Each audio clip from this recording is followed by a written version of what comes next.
Hello everybody and welcome to our weekly press conference with head coach Al Golden. This week Temple travels to Akron on Friday, November 13th for an 8:30 game. ESPNU will televise the game nationally. We'll start with questions, please.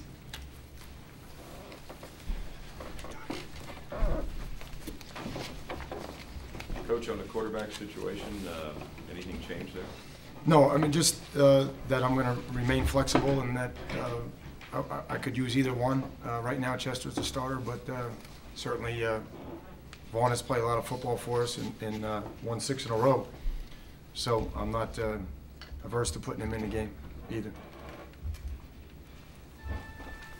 Coach, was there like a definitive moment that you decided, Chester's going to come in now? Or was it like a prolonged event for him to come in the game? No, I just think every week it comes down to how do we best operate the offense and who gives us the best chance to win. Not just at quarterback.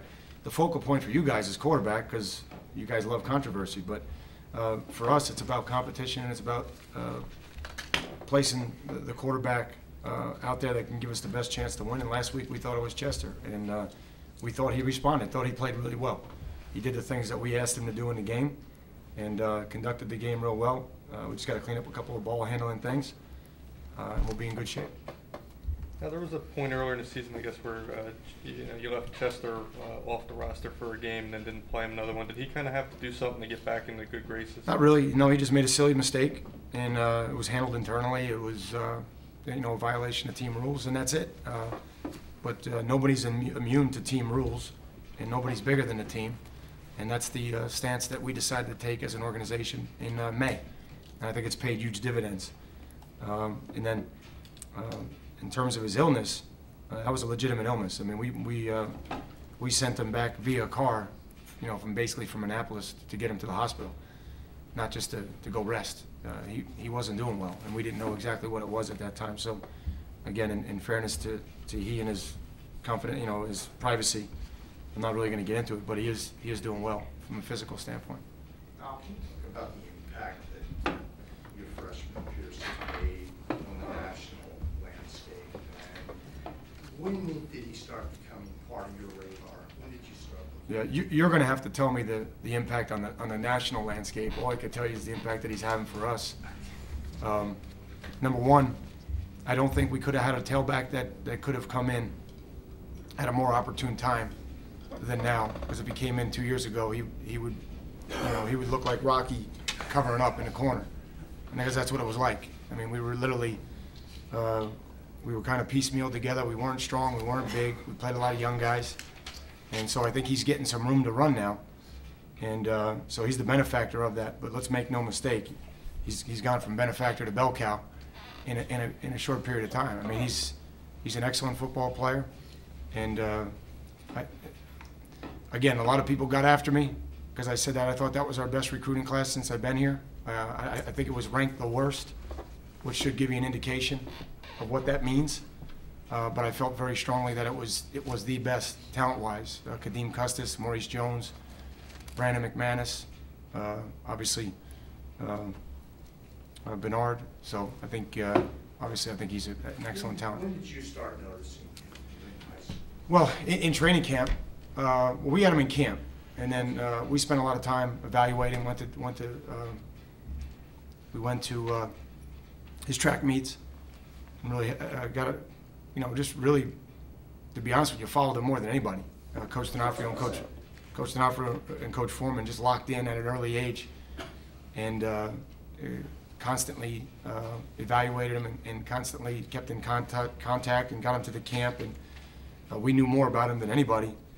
And we don't distribute information; we collect it. So we didn't tell anybody about him.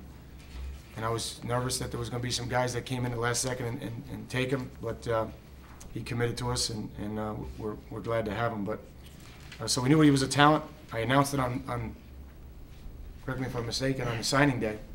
Somebody asked me who's the impact player or whatever you guys usually say. You might have been you, John. But I said he was. Was you, Mike? Okay. Well, I said it was him. Great answer. And then in training camp, you could clearly see. And then he got banged up a little bit in training camp.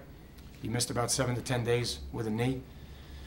And then we had some clearinghouse issues, so he just wasn't either in shape and he wasn't ready to go. in really the first 2 games.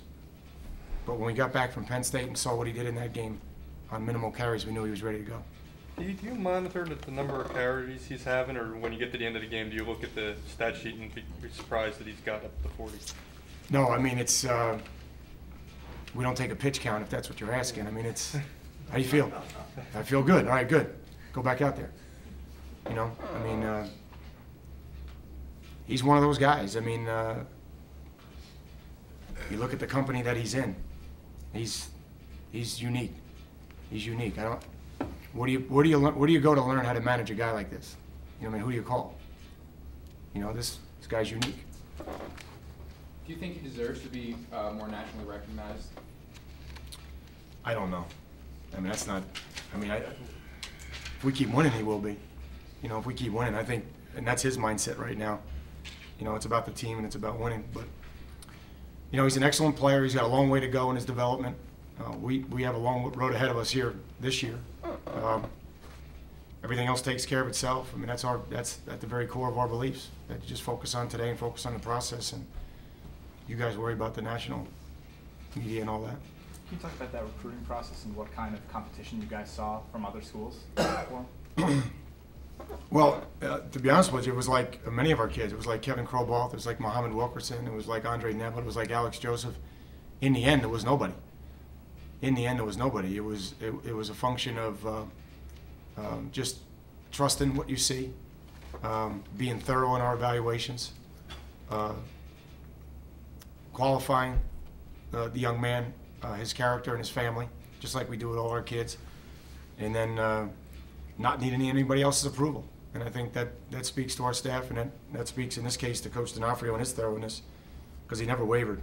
We do not care, and I think that's what's so good about being at Temple. It's so densely populated, and there's so many kids that get overlooked within 3 hours, that if we do our due diligence and we have the right connections, and we're turning over every stone, that we're going to find guys like this. And the aforementioned guys are just a couple examples of that. Coach, would you talk about the defensive line play so far? Well, you know, I was disappointed in the way we played on defense overall on Thursday night. And again, I don't want to discredit Miami. I would give as much credit to Miami as I can, the way they conducted the game and the way their quarterback played. But we didn't play well. Prior to that, we were playing pretty good, most particularly on the defensive line.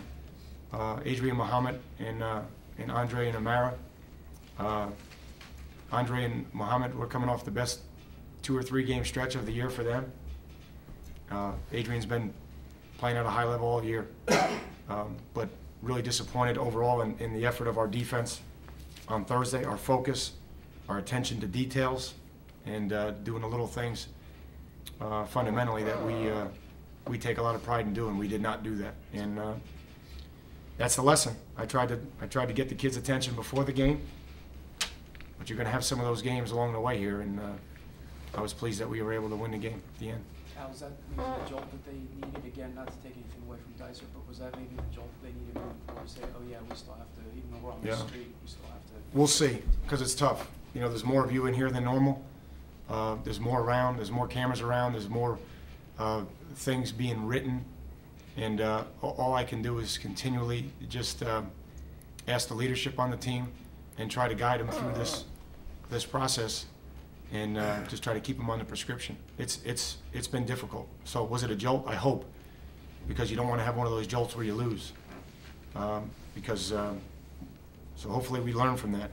But it is you probably wouldn't believe it, but it's more difficult to teach them how to handle prosperity than it was to teach them how to handle adversity.